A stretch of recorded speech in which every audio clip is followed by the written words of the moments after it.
Baabatti nama taayamma nu dhaggeeffatu kanaa fi warra mana kana keessa jiruuf dhaamsa tokko qofaan dabarsaan waan biraa waan dubbadhu qabu. Yoo dhuguma waraanicha ni jaalanna ta'e, yoo dhuguma qabsoo bilisummaa Oromoo ni jaalanna ta'e, yoo dhuguma saba Oromoo ni jaalanna ta'e, dhiiga uummata keessatti dhangala'aa jiru kana hundi keenya balaaleffachuutu nurraa eegama.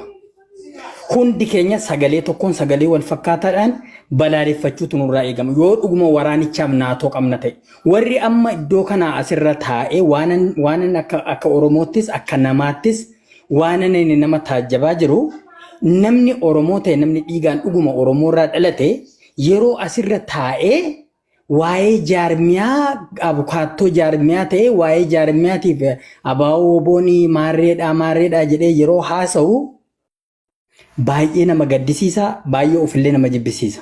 Maaliifi lafarratti waan ta'aa jiru argaa jirra. Dhiiroo waraana kana kan hoogganu hoogganaa waliigalaa jaalmarroodhaa miti. Waraanni kun beekamtii jaalmarroo malee bakka fedhetti ajajamee bakka fedhe deemee tarkaanfii fudhachuu danda'a. Waraanni kun maraataa miti, bar maraatee ka'ee walirratti qawwee kaasee walitti hin dhukaasu. Ajajameetu walitti dhukaasaa jira. Ammoo namoonni yakka raawwatame qooda yakka raawwatame balaaleffachuu difeendi godhuudhaaf jettanii waan kana fuutanii dhaqxanii ganda keessa suuquu dhaqxanii wallagga jala galchuu dhaqxanii tuulama jala galchuu dhaqxanii macca jala galchuudhaaf tattaafattan abadan siniin ta'u sinis gaafatama jalaan baatan. Dubbii maccaa, dubbii tuulamaa, dubbii maarree miti. Waan gabaabaa gareen ani abaa'oo woboo ofiin jedhu kun hooggana olaanaa mataa itti ta'ee jirurraa kaasee kiriminaala.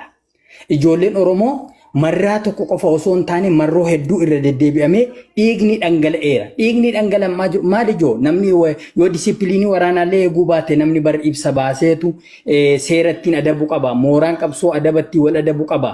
Malee rasaasa namni geessee dhaqee walfaa dagachiisee warra rukutaa namni diina bar kanatti daguu eeggattee rukuttu malee akkamitti nama wajjiniin qabsooftu dagachiiftee rukutta? Akkamitti nama amma bar boruun dhuma dubbiin kun bor dhumee nararaa akkamitti jiraatta boru uummaticha wajjiniin yakka ulfaataa hammana ga'u gonaaddisa fayyuu hin dandeenye uumtee ufuma keetiifu akkamitti jiraatta? Akka nama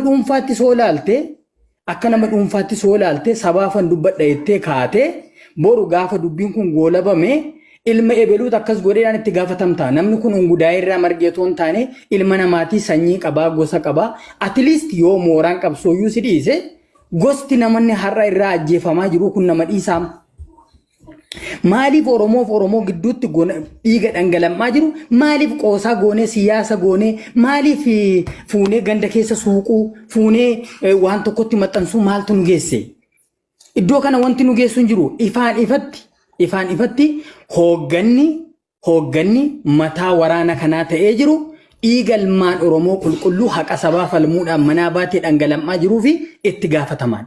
Isa kana itti gaafatama fudhachiisuun otoo jiruuti as deebitee marroo difeendi goota, eenyuun difeendi goota.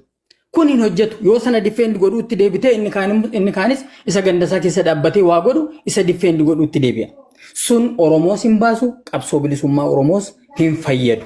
Kan nu fayyadu amma yakka raawwatamee jiru kana afaan tokkoon sagalee tokkoon balaaleffachuu danda'u qabna. Yoo dhuguma waraanicha ni jaalanna ta'e mee namoonni as keessa dhugaa dubbachuudhaaf namoonni as keessa akka waraanni bilisummaa Oromoo walitti deebi'ee wal waraanu wal dhiigsu namni fedhii qabdan yoollee intaristiidhuma biraatiif illee yoo feetan illee sammuun keessan itti amanee waa akkan goone na namanaan sammuun keessan itti amanee akkan deeggarre na namana. Dhugaarra dhaabbannee haa dubbannu. Otuu dhugaan lafa jiru waan biraa difeendi godhuudhaaf jennee ergama biraatiif jennee waan biraa haasa'uun matumaallee barbaachisu. Kanaaf dhiigni dhangala'aa jira, lafeen cabaa jira, irra deddeebi'ee lafeen cabaa ture, dhiigni dhangala'aa ture. Ani dugda duuba deebi'ee waan biraa waan bal'aa keessa seenee evidensii barbaaddu taanaan gajjiksuu dandeenya, rakkoon hin jiru. Erga caalaattuu erga jaarmiyaan abaa'oo woboo ofiin jedhu kun alarraa ijoollee lallabdu kana keessaa immoo waan hojjetamaa jiru argaa jirra. Waraanni garuu isa kanarraa quba hin qabu. Amma deemee gaafa sun dhiibamee dirqiidhaan waraana fudhachiisu, ajjeesanii fudhachiisu, fixanii fudhachiisuun hin danda'amaa dhiiroo. Hin danda'amaa. teessaniitu immoo argitu waan amma raawwatamaa jiru kana hundi keenya itti gaafatamna bor.